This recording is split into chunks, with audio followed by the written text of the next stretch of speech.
And a very good afternoon, everyone, on this Monday. Welcome to Issues and Attitudes. My name is Jeff Owens. Today we're going to be talking to the folks from the Doudna Fine Arts Center about the fall schedule and next year's schedule and all things that are Doudna. My co-host today is Mr. Brad Kupiak. How are you guys doing tonight? Welcome, Brad. My guest making return appearances, Mr. Dan Cruz and Mr. Dwight Vaught. Good afternoon. Hey, Jeff. How are you? Hey, well, glad you guys could come in on this Monday. No rain yet, right? No. Not yet. No rain yet. So I'm going to have you move your mic just a little bit closer, Dan. Okay. Sorry. All right. Well, let's talk about, I know that the fall season really kicked off big time this past weekend with the last show. night, as a matter of fact. Yeah, last night. So let's talk about that show, and then we'll get into this whole year, what we can expect at Doudna. We're recuperating from last night, and it was a big day yesterday for the Doudna. Yeah, we had Gaelic Storm in. By name, people are familiar with them. They have a bit of a following, but by face, they were in the movie Titanic. They were the group that was in the belly of the ship and playing for Leonardo DiCaprio, and they were all dancing and all that. That was Gaelic Storm. So they were sort of catapulted onto the more national stage and that really international stage with their appearance in that movie. And they really have they started out as a pub band. They would play free at universities and bars and stuff while they get their name known. And then they got the recognition. Now they play over 200 dates a year. They're on the road, actually, 200 dates. No longer free. No longer free, by the way, yes. But they play over 200 dates a year, and they are just absolutely road warriors and put on a great show every time they come along. So what happened was that we were supposed to have another Irish-based show on Sunday the 16th. Yeah, so they had to cancel. Canceled. They are having some significant production delays. It was supposed to be a world premiere, and that just didn't pan out exactly in the timing. So we went out looking, and Gaelic Storm happened to be in Michigan on the 15th, and they said, sure, we'll pop down and do a show for you. Crowd loved it. We had 450 people there last night. And some people who had seen Gaelic Storm several times. They talked to some people who had seen them like every year since they were 5 years old. They're just storm watchers or storm followers.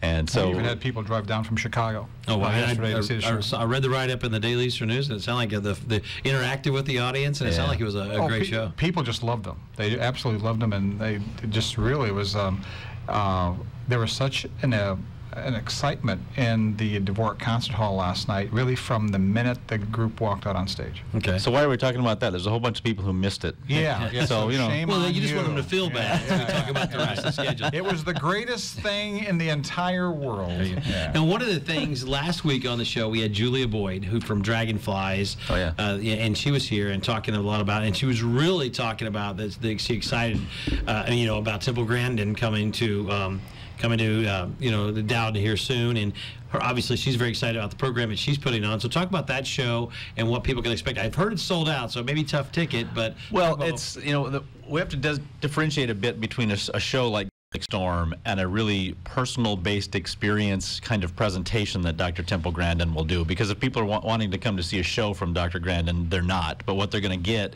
is a very powerful, experience-based presentation about her life as a very low-functioning autistic person when she was younger, and went on to achieve a PhD. She's been teaching at Colorado State University, and she's really delved into this. She's one of the foremost minds on autism in the world today.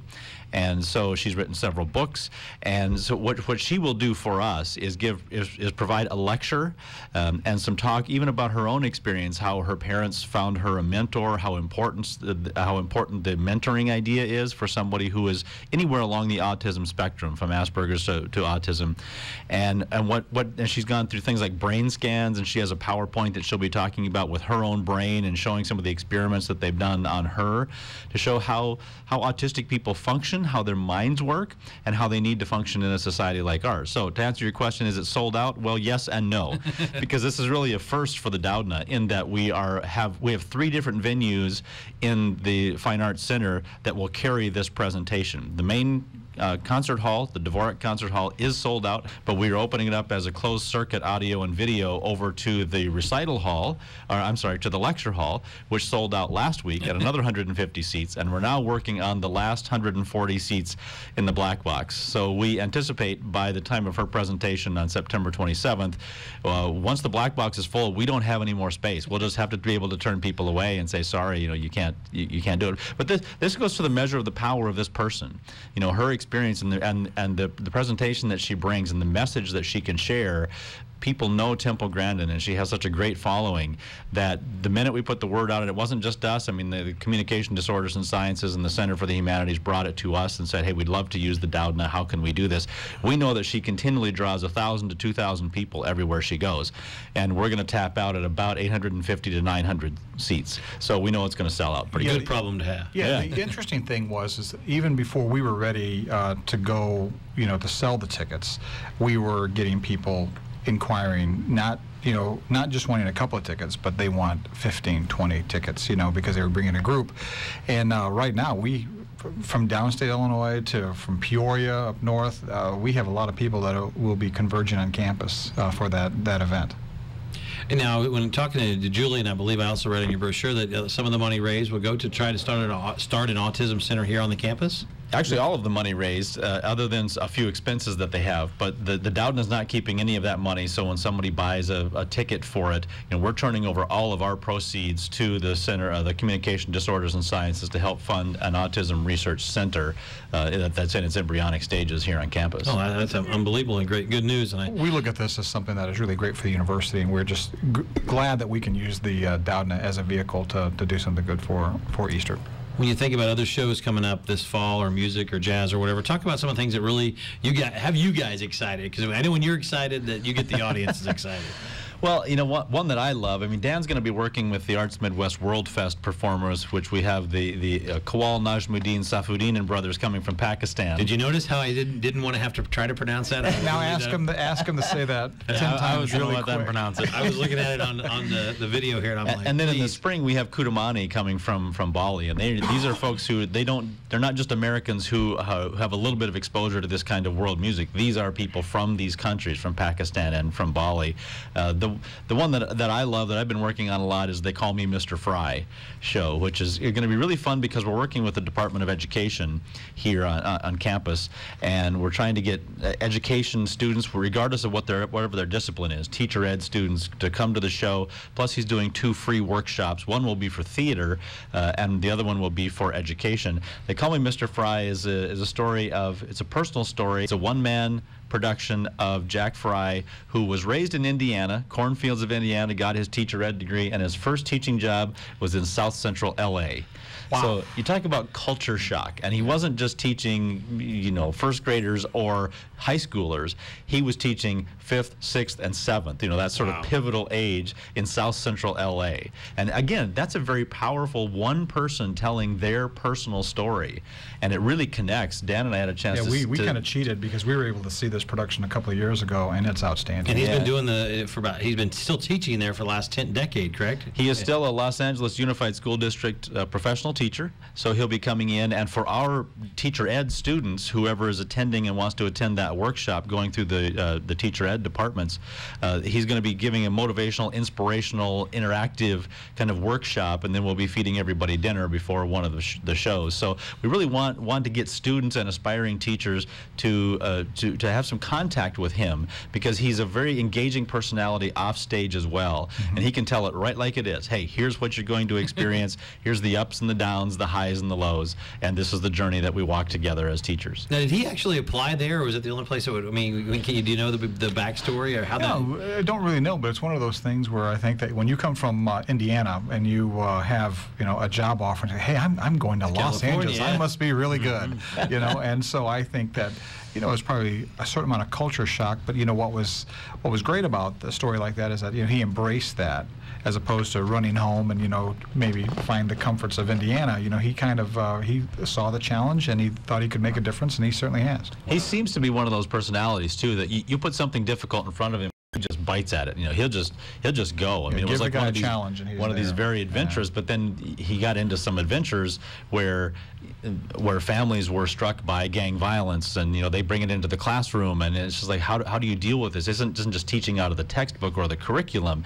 It's dealing with the personalities and the emotions of the students and their family life and what's going on the streets, and that's all incorporated into his one-man production. And it's really, I'm getting chills just sitting here thinking about it, because when Dan and I saw it, it's a really powerful production. Well, he'll run the gamut of emotions, from frightening to endearing, and it's very funny in some places. It's hilarious, but at the same time, it's very compelling. When's that show, just FYI? That's in November 9th and 10th. He'll be doing the show 2 different nights, and then on one of the days he'll be doing a workshop for theater students. On the other day he'll be doing a workshop for teachers or teacher ed students. So we got to talk about the Stormy Weather project, because that's, again, branching out. We're developing some new partnerships. On November, show called Stormy Weather, the Lena Horne Project. And for those of us who have a little bit of history on us, who remember Lena Horne, who passed away, well, a few years ago now, but she's still very much in the consciousness of American culture. She was a social activist, but mainly an entertainer who just took on some of these social causes, racism, bigotry, all of those kinds of things in the 50s, 60s, and 70s. And there are many artists today, whether they're African-American artists or whatever their ethnicity is, who will point to a personality like Lena Horne and say, I remember she did because she took on the masses, as it were, and stood up and said, I want to be respected for who I am as a person. So there was an author by the name of James Gavin who wrote her biography called Stormy Weather, the Lena Horne Project, and they have now brought that to the stage. So James Gavin, the author, will be here narrating. We'll have some multimedia behind the singers, and on stage will be Mary Wilson of the Supremes. It's when you do programs like this, it's really exciting because we've been working on these kind of things for these events for over a year, and it's hard to believe, like we're weeks away from presenting these, and it's because we get excited too. Not only is it a thrill for us to bring these events to Eastern Illinois University, East Central Illinois, but we're fans also, so it's kind of it's just real exciting for us. Go ahead, Brett. It's a very diverse. I know one of the things when I looked through the pamphlet again this morning about it, so I could somewhat seem prepared, but it's just what a year of diversity. I mean, of what you've, starting with Gaelic Storm last night and going through the years, incredible. And there's so many things I want to touch about. So let's kind of just continue to go through some of the year, then we'll go back to maybe some of the EIU and jazz. We got the classical shows. Musicians, we've got the jazz musicians, we've got dance. There are performing arts centers who like to do the latest, greatest, who's the biggest hit now. Let's put them on stage. That's not really what our venues are designed for. I mean, we are a fine arts center with an educational focus because we're right here. We're in the middle of a university, and so everything that we want to do should have some reaching out to students or something educationally, or making an impact just beyond a performance. So we've got Kaleidoscopica, which is going to be this wonderful show in January, which is a live music ensemble called Cordis, as well as the Lehrer Dance Company, which includes aerialists, people that are flying around from God knows where, and all of a sudden they just appear on stage. It's one of those just amalgamation kind of shows, and it's just going to be an absolute delight to be able to do that. Well, we can do those here. A lot of places wouldn't take that chance, but we can, and so that's great for us. Another thing that's coming up is that we have a young lady by the name of Grace Kelly, who is she 18? Is she 18 years old? She's a teenager. She's 19 now. Okay, she's 19. She just graduated from the Berklee School of Music at 19. And she is going to be part of our jazz festival and playing with the jazz band, but she's going to bring her quintet, and they're going to play. And I mean, she's just outstanding. There was like a lot of buzz in the jazz world about this young lady because she is certainly making an impact at that young age. I mean, you graduate at 19, and she is just someone who is going to be, people are going to be amazed about, and I think that say, hey, I saw her at EIU. Yeah, absolutely. Yeah. Well, the thing is this, that we always are a little bit of aware when you have that moniker that it's educational and it's good for you, because we think that might scare off some students. But I'll tell you what, one of the reasons why some students, or all students, really should take advantage of this is because they will never, ever be able to see these types of performers at the cost that we present it to them, and it's it kind of opens up their lives to something completely new, something different, and like we had people leaving last night who just totally were blown away. I'm talking students that really had a good time. Leaving after the show. They didn't leave during the show. They didn't. No, but they left after the show. You had me worried for sisters. No.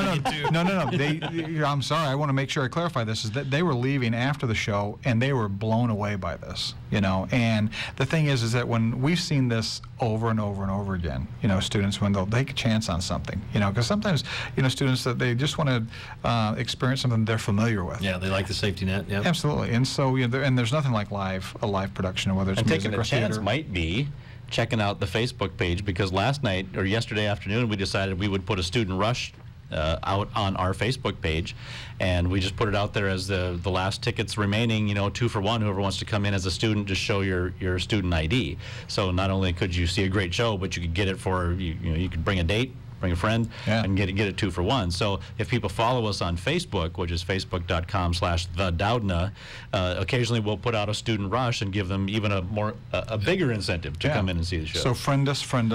There you go. Okay. Let's talk a little bit about the professors. When you know you're going to bring an act in, or you're thinking about bringing an act in, do you work after the act has been booked or before the act to talk to the professors about how you get the educational aspect in? Oh, both. Both? Both. Yeah. It depends on what we think that the performers are willing to do. If they're willing to work directly with the professors and create something that is more expanded than just their own show. For example, we have the Chamber Kremlin Orchestra coming in March, and that it features 2 music soloists from the music department here. Well, we had to work with them very carefully on choosing the date and the repertoire. If it's just them coming in and giving a class, then we can work with the professor afterwards and say, hey, can you send us some students for that? So it really depends, but I think that's one of the strengths of what we do, is that we look for those opportunities to be able to give some diversity into a department. We've looked at programs that combine science with stage performances. So we could go to the College of Sciences, and they call me Mr. Frye, obviously, is an educational show. Music shows, very obvious. Theater shows, very obvious. But we would like for people to bring us ideas of, say, hey, what can we put on the stage that is high quality, it's entertaining as well as educational, and would give people a scope of what goes on within a university campus that maybe you wouldn't see at at Assembly Hall in Champaign, which has, or any of the other big groups that would be coming around. That's probably really at the forefront of your conversation, Dwight, when when Dwight goes and is contacting an agent and we're looking at someone, that's like at the top of the agenda of what we want to ask about, is just that will you and are you willing to do workshops or master classes? Because our students, they get so much, not only from seeing the performance, but either interacting, they can hone their skills, they can, I know it seems like students are always wanting to know, how did you get to do what you're doing, and how do you get from the point that I am now as a student to being a professional like them, and so that's really that's kind of at the heart of what we do. Our professors love it, and we love that. And what's interesting is sometimes you find out that the best performers, or the ones that you like, weren't the ones who started out to be performers or stage musicians.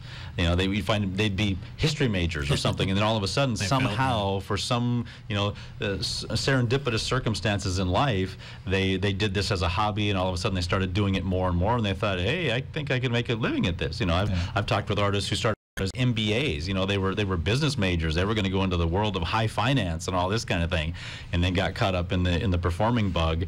And so what that does is create the opportunity that you can combine all of these things. You don't have to be so pigeonholed into you can only be a musician or you can only be a business person. If you really have the desire and drive to do all of these kinds of things, you could combine them both. So that's what's really kind of interesting, is to have those inspirational, enlightening moments where you see it in a student's eyes. Wow, you weren't even a music major, you weren't even a theater major. Maybe you went back later and got that advanced training, but you started out somewhere else. Maybe I could do that. And it seems to me that Eastern's the perfect size school to do that, where they may not get the chance at a bigger school to work one-on-one with these artists, and maybe that does light the light so they can to continue to move on to the next stage of their life, or excel at whatever it is they want to excel at in the arts. So and that's what we find too, is that the artists are very willing and open, and they really prefer a smaller setting. So if you're with a theater person, for example, working with theater students, it's much better, much easier to work with a group of 15 or 20 or a class of 30 or 40 than it is a class of 150. You don't get the same kind of interaction, the same kind of personal attention. Go ahead, Brad. Sorry. And I can just say from a student's perspective that I've really experienced that firsthand, just being able to talk to and interact with some of these performances that I've been to at the Doudna, where they get really interactive with the audience. And sure, yeah. And just like you guys were saying with Gaelic Storm last night, it was the same way last year. I believe I saw the DeFew Brothers band. Oh yeah, yes. And they were just fantastic, just interacting and talking with the crowd and the audience. And just being at Eastern is just a great way to get that. Eastern is a safe environment. They're not going to be mobbed, or just kind of absolutely kind of just manhandled, overwhelmed. Also, yeah, and so the thing is that it's great because I mean like last night as an example, Gaelic Storm, they were literally the last to leave the concourse. They signed pictures, they signed autographs, shirts, they took pictures till really 10 o'clock, 10:30. Oh, it was well after 10:30. Yeah. So, and the thing is that Easterm is a great environment for that. Maybe some of these groups can't do that in a more metropolitan and a really populated area, but like Charleston is just the perfect place to come see great entertainment and have the opportunity to interact with the artists after the program. What we try to do is to tell the artists in a very succinct and considerate way that this is not a place where you can get up on stage and be pretentious. Okay, if that's what you want to do, go somewhere else. We'll give you a crowd that really can figure that out for themselves within the first 5 minutes. You get up and you be real and you show people what you can do and you work with students and they will respond. It was just like Gaelic Storm last night. They could have gone up and they could have just phoned it in. They're so good that they could have just gone through the motions and just put it on autopilot and gone.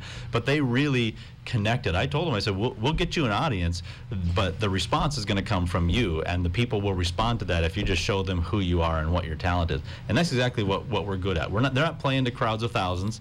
They're playing to crowds of hundreds, which is great for us, and our audiences respond when they know that the artists are genuinely connected with them. That's good. And I want to emphasize this too. We bring in a lot of great touring artists. However, we have a lot of great student musicians and faculty members who present recitals. Yep. And it's amazing. One of the productions that I'm really excited about because it's one of my favorite stories of all time is A Christmas Carol. And that is coming up this year, and that is going. I think that the theater department are just going to blow people away by the production in which they're going to do. And when is that again? So kind of tease people. Beginning of December. Yeah. Yeah, talk into the mic, Dwight. Come on. Yeah. December 1st and 2nd here. Yeah. And I think that there will be 5 presentations of that, and that will be an event that will certainly sell out. And so I'm going to tell your listeners that between our symphony orchestra, the ESO, and their performances, and also the theater performances, if you are interested in seeing any of those productions, you better get your tickets early because I'm sure we will sell those out. One of the things I was noticing today, when I was reading the pamphlet, was it like 36 pages? How many different events you have there? Not just the big shows like Gaelic and all the stuff coming up, but just the recitals and the faculty as well as the students. I think we counted about 80 different events. Yeah. Now that doesn't include multiple runs if they're doing 4 or 5 performances, but 80 separate distinct events. From September 1st really to April. Late the celebration is one of the last events of the year, and so if 80 events, that's a lot. If you figure that out over 10 months, that's 8 significant events every month. That's 2 a week. I mean, we tell people you could live at the Doudna, really. We'll make you a bedroom. We'll just live there for a while. There you go. Now I want to talk to Dwight real quick. I know that we did the program last summer with you backstage at backstage at Doudna on WEA. You just talk a minute about the maybe some feedback you got or how enjoyable that show was to do. We did get some feedback from the community. That was WEIU's idea, so we're appreciative that they came to us and said, hey, we would like to get a little bit of background information on the artists, which would mean interviewing them and getting some footage maybe while they're in tech for the show or something like that. And feedback from the folks in the community has been really positive because it gives them, again, that deeper look at, oh yeah, I saw them on stage, but I didn't know that they were involved, or I didn't know that it took that much to put one of these shows on. So WEIU has come back again and said, hey, we'd like to do season 2 of Backstage at the Doudna. So we've highlighted a few groups that we'll be looking at, and again, giving people an in-depth look at why these people came here, who they are, and what it takes to put their show on. There you go. We have about 2.5 minutes left. Dan, what other things that you're thinking about that you want people to know about for sure? I know the celebration will have you probably back in the spring to talk about celebration. But what are some shows that you I like to talk to you two because when you guys get excited about a show, everybody gets excited about a show. Is there anything that slipped through the cracks here as we a couple months ago? Oh gosh, I think again I have to hit the World Fest because I'm always excited about that program. We're in the 2nd year of a 2-year cycle for that program. program. And the groups that we have coming this year, as Dwight said, the group from Pakistan and the group from Bali, they're going to hit Charleston on a Sunday evening, and they're going to be here all week. Oh, wow. And so what we do is we take the groups, we try to, present them in workshop, to our own students, but then we take them to area schools. We took a group last year to Lifespan Center, and we were expecting probably an audience of about 25 to 30, and I think we ended up having close to 80, and it was great. And so, I get excited about that because a lot of people in East Central Illinois don't have the opportunity to experience a lot of cultural activities, and for this particular program, they don't have to come to, Eastern to get that, which is real convenient for them, but we're going to take it directly to them. And there's a lot of schools, elementary schools, that this might be the only time in their life that they'll get to see a group from Pakistan perform. And, not only perform, but the group are great. They interact with the students. They let them touch the instruments, try them out, and they get to meet them one-on-one. So that's kind of exciting. I just went to a conference last week in Grand Rapids. It's called the Arts Midwest, and Dwight and I usually go to this, and it's a time that we see tons of showcases of people trying to kind of just perform for us to see if we would be interested in bringing them to Charleston. And I got to tell you, I'm really excited about next year. That's awesome. I tell you what, this is always the fastest 28 minutes when you get these two in here talking, because you can tell they love their job and they do a fantastic job here on campus. And we like to talk. Which is great. You guys are great promoters of Doudna and great representatives of Eastern Illinois University. There's tons of stuff I'd like to talk about, but we're unfortunately we are out of time. Not a little bit out of time. We're all the way out of time. So we'll definitely have you back soon and talk about some of the other things going on at the Doudna Fine Arts Center. Brad, thank you very much. Your first issue, Snattitudes, is now under wraps. I was a little nervous going in. No problem. Dan, Dwight, have a great day. Thanks for coming. This is Hit Mix.